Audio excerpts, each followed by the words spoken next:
მესამე მსოფლიო ომის შიშის კიდევ უფრო გაძლიერების რისკის მიუხედავად დავიწყოთ. უკრაინასა და რუსეთს შორის მიმდინარე მოვლენების გარდა, ასევე აშშ-ს და ირანს შორის კვირების განმავლობაში მიმდინარე საჰაერო კამპანიის ფონზე აშშ-სა და რუსეთს შორის დაპირისპირება ჰორიზონტზეა. შეიძლება რამდენიმე დღეში. ბრძოლის ადგილი. კუბის სანაპირო, სადაც რუსული ნავთობის ტანკერი კუნძულს უახლოვდება. ცოტა ხნის წინ კუბური ტანკერების კრიზისის შესაძლებლობაზე გავაფრთხილე და ეხლა ეს რეალობაა. დღეს მოკლედ განვიხილოთ კუბის პრობლემა, სანამ გადავიდოდით ტანკერზე, რომელიც ამ შემთხვევის ცენტრია და ასევე ატლანტიდას, ერბადის წესს და ჩემს ნელ-ნელა გაგიჟებას ეხება. კარგი, გახსოვთ, ეს საგა 3 იანვარს დაიწყო, როცა აშშ-მ მადუროს სპეციალური ოპერაცია წამოიწყო და ვენესუელის პრეზიდენტი დააკავა. დიახ, იყო დრო, როცა შეერთებული შტატები მოკლე კონფლიქტის ვადებს იცავდა. შემდეგ თეთრმა სახმა ვენესუელის საგარეო პოლიტიკაზე დე-ფაქტო კონტროლი დაამყარა. ამის ნაწილი იყო ისიც, რომ შეწყდა სუბსიდირებული ნავთობის მიწოდება, რომელსაც მადურო ადრე კუბაში აგზავნიდა. ოპერაციით გამხნევებულმა ტრამპმა გამოაცხადა ნავთობის ემბარგო, უკაცრავად კარანტინი კუბის წინააღმდეგ და დაემუქრა ტარიფებით ქვეყნებს, ვინც ამას ცდიდა.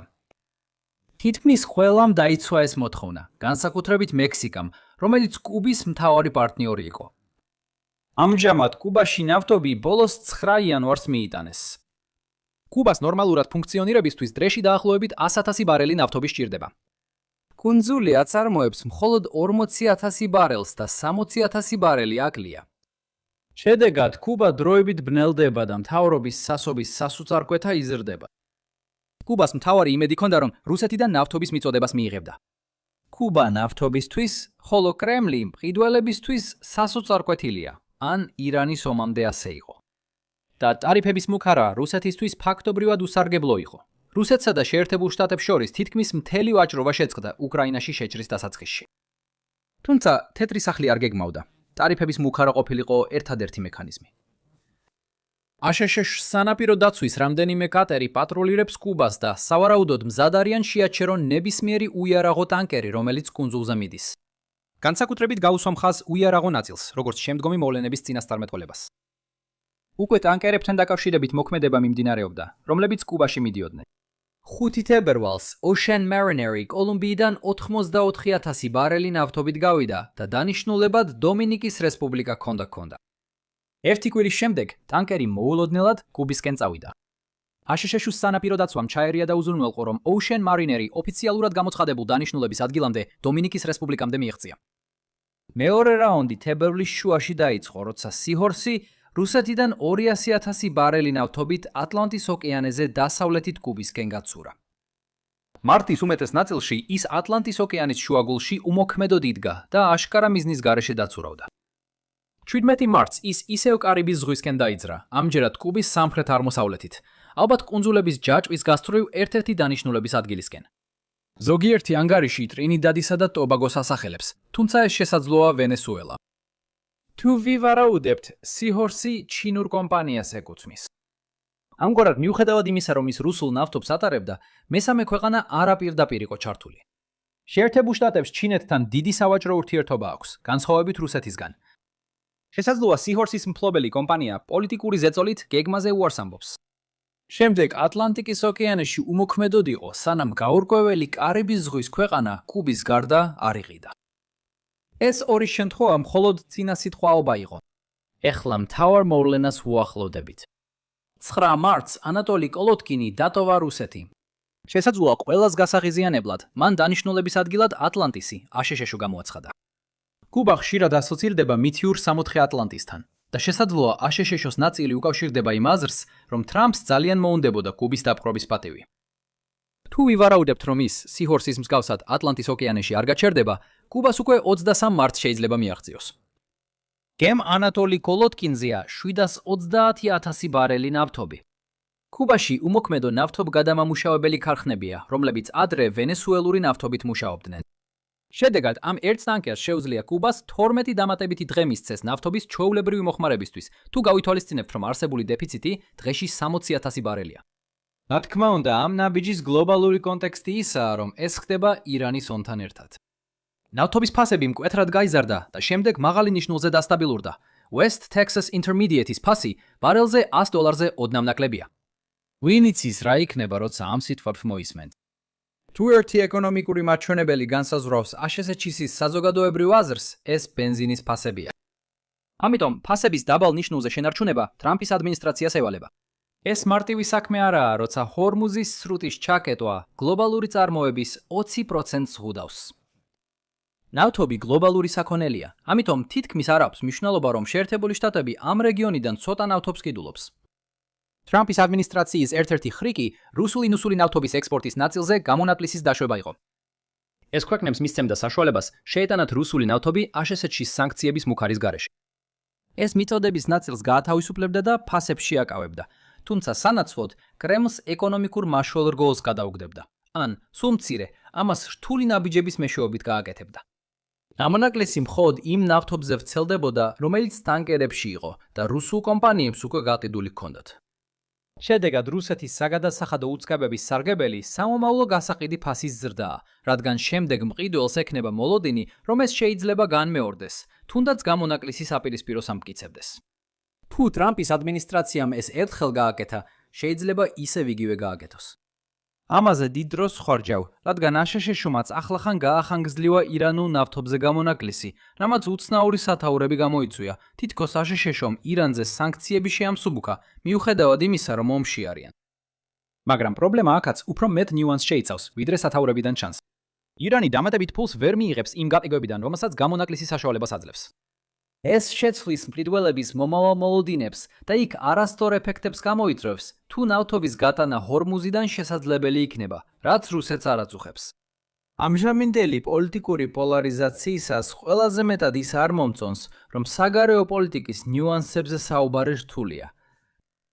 ზოგჯერ იძულებითი ზომის ეფექტი არც ისეთი უნებელია, როგორც ადმინისტრაცია შეიძლება გეუბნებოდეს, მაგრამ არც ისეთი კატასტროფულია, როგორც ოპოზიცია ამტკიცებს. როგორც აუნიშნე, ირანულ ნავთობზე შეღავათი მხოლოდ დროებითი ხრიკია და მოკლევადიან შვებას მისცემს გლობალურ მომხმარებლებს. ამავე დროს ეს გარკვეულად ეხმარება დაზარალებულ ირანულ რეჟიმს, თუმცა არა ისეთი მასშტაბით, როგორც ზოგიერთ დისკურსში ამბობენ.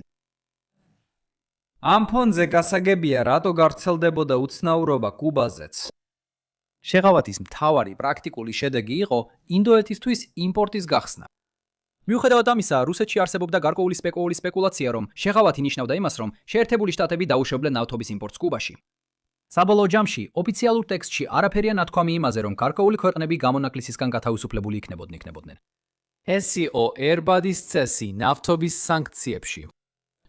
მათთვის, ვისაც არ ქონია ბედნიერება, გაზრდილიყო უფრო სასიამოვნო პერიოდში, რომელსაც 90-იანი წლები ეწოდება. ერბადი იყო ფილმი ძაღლზე, რომელიც საშუალო სკოლის კალათბურთის გუნდში თამაშობდა. როგორ არის ეს შესაძლებელი, შეიძლება იკითხოთ? წესების წიგნში არ ეწერა, რომ ძაღლებს კალათბურთის თამაში არ შეუძლიათ. ეს რეალური რამაა, თავისი ვიკიპედიის გვერდით. მიუხედავად იმისა, რომ ასეთი ხრელი წესებში პროფესიონალური რესტლინგის სიუჟეტს გავს, არ უნდა დაგოვიწყდეს, ამჟამინდელი ASHS-ის პრეზიდენტი WWE-ის დიდების დარბაზის წევრია. ასე რომ, რუსეთმა სცადა ეს ნაბიჯი გადაედგა. ტრამპის ადმინისტრაციამ განაახლა გამონაკლისი, რომელიც კუბაში წვდომას კრძალავდა, გადამას ჩრდილოეთ კორეასა და რუსეთის ოკუპირებულ უკრაინასთან ერთად მოიხსენიებდა. აი ესე მივედით აქამდე. მოკლედ ვიტყვი, ეს მოლოდინი აბსურდულია, რადგან გამონაკლისების არსს აცდენილია. ამჟამად კუბა ნავთობს არ იღებს. ამით იზრდება მიწოდება დანარჩენი მსოფლიოსთვის, მიუხედავად იმისა, რომ ახლა კუნძულზე ცხოვრება ძალიან რთულია. კუბის მოულოდნელი გახსნა გლობალურ მოთხოვნას გაზრდის და ფასების მატებას გამოიწვევს ამერიკელებისთვის. მაგრამ ამ ყველაფრის მთავარი მიზანი სწორედ ამერიკაში სამომხმარებლო ფასების შემცირებაა. ტრამპის ადმინისტრაცია პოზიციებს ართმობს და დაპირისპირებისკენ მივდივართ. საინტერესოა, რომ რუსეთმა ანატოლი კოლოტკინი სამხედრო ესკორტით ინგლისის არხში გაიყვანა. ეს ცუდი იდეა არ არის, რადგან ევროპას სურს ჩრდილოვანი ფლოტის ტანკერების დაკავება. საფრანგეთმა გუშინ კალბი დროშით რუსული ტანკერი დააკავა. რაც უფრო მაღალია ნავთობის ფასი, მით მეტ ფულს კარგავს კრემლი. ამასობაში გაერთიანებული სამეფოს საზღვაო ძალებმა ანატოლი კოლოტკინს არხში გადაადგილებისას დააკვირდნენ. თუმცა არანაირი ქმედება არ ყოფილა. ყოველ შემთხვევაში, იქ მყოფი ესკორტის პირობებში ეს ესკორტი ანატოლი კალოტკინს გამოეყო ატლანტის ოკეანეში შესვლისას. ამიტომ ჩანს, რომ თუ აშშ-ს ტანკერის შეჩერება უნდა, შეუძლია. აშშ-ს სანაპირო დაცვის არც ერთი წევრი არ დაშავდება, თუ ვივარაუდებთ, რომ რუსეთს გემზე საზღვაო ქვეითები არ ყავს განთავსებული. კრემლიდან სულ უფრო მეტი საუბარია ამის დაცვებაზე, მაგრამ ჯერჯერობით მხოლოდ საუბარია. თუ საზღვაო ქვეითები გემზე არიან, რატომ არ გაავრცელა კრემლმა ეს, რომ აშშ-ს ჩარევა შეეჩერებინა? რუსეთმა თავისი პოზიცია მაშინ გამოავლინა, როცა ესკორტი გაიწვია ამერიკის კონტინენტთან მიახლოებამდე. მოსკოვს არ აქვს ძალის ასე შორს პროეცირების უნარი, განსაკუთრებით მაშინ, როცა მისი რესურსების უმეტესობა უკრაინის ველებზე იკარგება.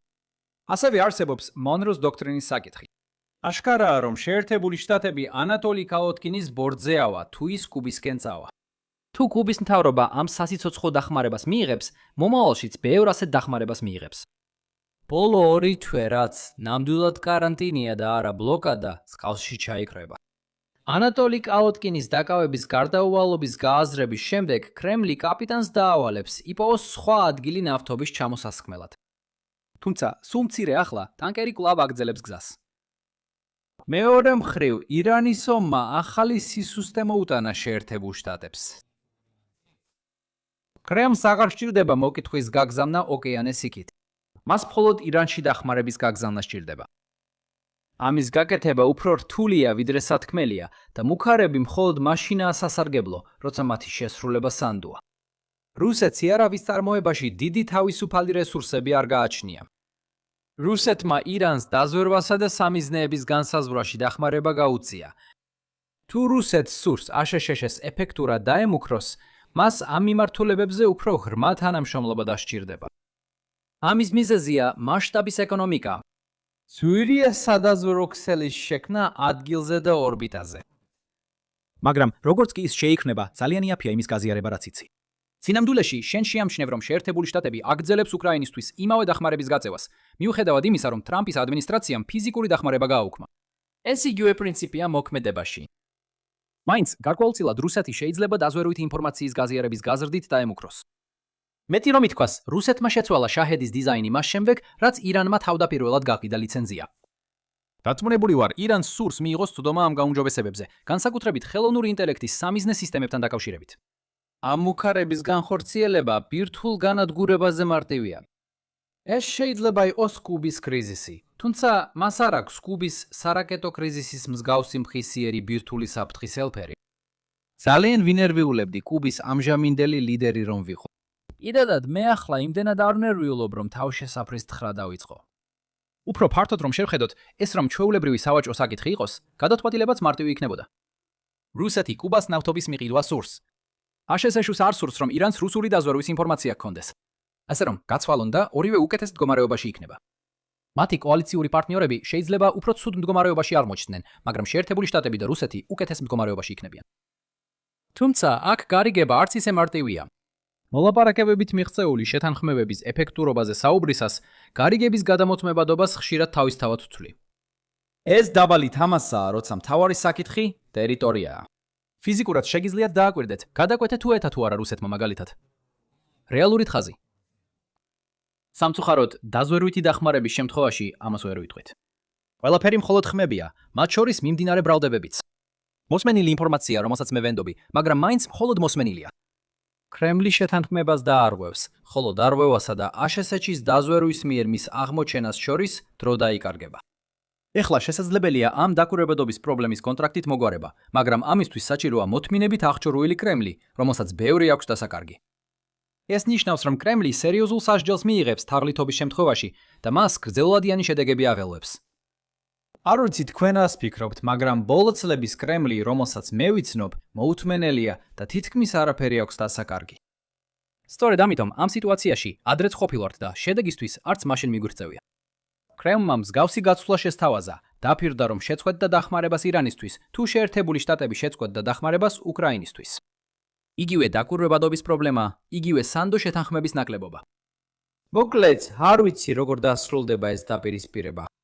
ეს რომ ზუსტად ვიცოდე, მაშინ ორივე მხარესაც ეცოდინებოდა და არ ვიქნებოდით სიტუაციაში, სადაც ერთი კუბაზე ცდომას ზღუდავს, მეორე კი ცდილობს ბლეფი გამოავლინოს. ვიცი, ეს მაღალი ფსონის სიტუაცია, რომელსაც მედია სათანადოდ არ აქცევს ყურადღებას. როგორც ჩანს, 2026-ს არ აქვს გეგმა, რომ ცოტათი ამოვისუნთქოთ. მოავლეთ თვალი სხვა სახალისო ვიდეოებს, სანამ მე 24 საათს აღსადგენად გამოვიყენებ. თუ ვიდეო მოგეწონათ, მოიწონეთ, გააზიარეთ და გამოიწერეთ არხი. მომავალ ვიდეოში გნახავთ.